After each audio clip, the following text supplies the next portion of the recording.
Previously, we learned about enthalpy, which we saw had the symbol delta H, and this deals with heat exchange between a reaction and the environment. Okay, so we said when delta H is less than 0, this means heat is being released, and we call this exothermic. When delta H is greater than 0, this means heat is actually required, so energy goes into the reaction. This is endothermic. Okay, and this idea of enthalpy, the sign of delta H, is related to the spontaneity of a reaction through delta G equals delta H minus T delta S. So when delta H is negative, this means the reaction is exothermic, then heat, which is energy, is exiting the system. And that means this contributes to a negative delta G. As we've seen, it doesn't make delta G negative, but it contributes to a negative delta G. We call this a favorable process. In the situation where we have an endothermic reaction where delta H is positive, in this case, this requires heat. So heat is actually entering the reaction, and that makes delta H positive. And since energy is entering the reaction, this contributes to a non-spontaneous reaction. We call this a non-favorable process, or it's unfavorable. All right, so in this video, we're going to explore exactly what makes a reaction exothermic or endothermic. Okay, and it really does boil down to a very simple idea, and that's whenever you create a bond or create an intermolecular force. So if we create a bond or we create an intermolecular force, then this is going to be exothermic. Bonds and intermolecular forces form because they are favorable. And they're favorable because they release heat when they form.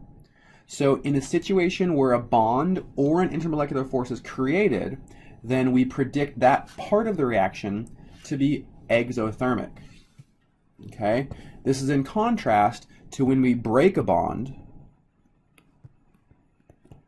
or when we break an intermolecular force.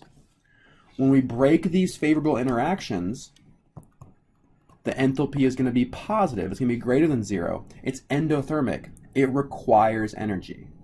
So to create a bond is favorable. It happens because it's favorable, and that releases heat. It's exothermic. When you break a bond, it actually takes energy, and that's endothermic. So let's see this in the context of intermolecular forces first, and then in the next video, we'll explore this idea of creating and breaking bonds. Okay, so let's think about the simple reaction where we have liquid water, and it's in equilibrium with water vapor or steam.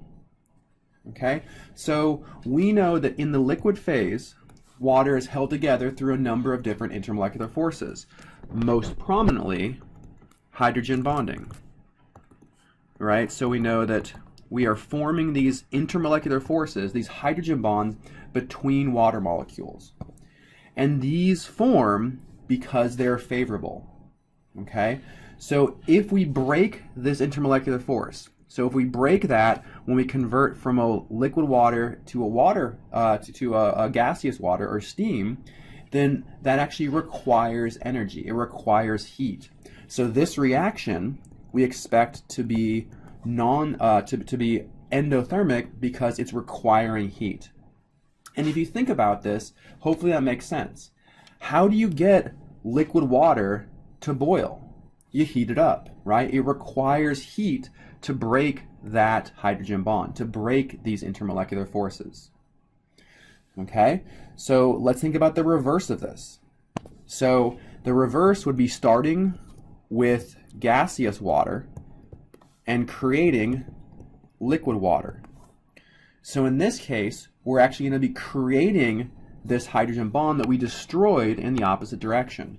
So in this case, we're actually going to be making this hydrogen bond. And whenever we make an intermolecular force, then this is exothermic. So we would expect this reaction to have a negative delta H because it's exothermic. Okay, and this is an idea that we're going to see that permeates throughout our discussion of thermodynamics and the energy of reactions.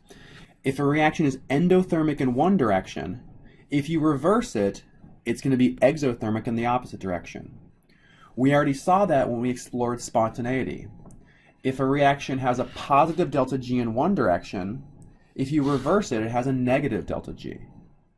Okay, so in the next video, we're going to start thinking about this idea of exothermic and endothermic reaction in the context of covalent bonding.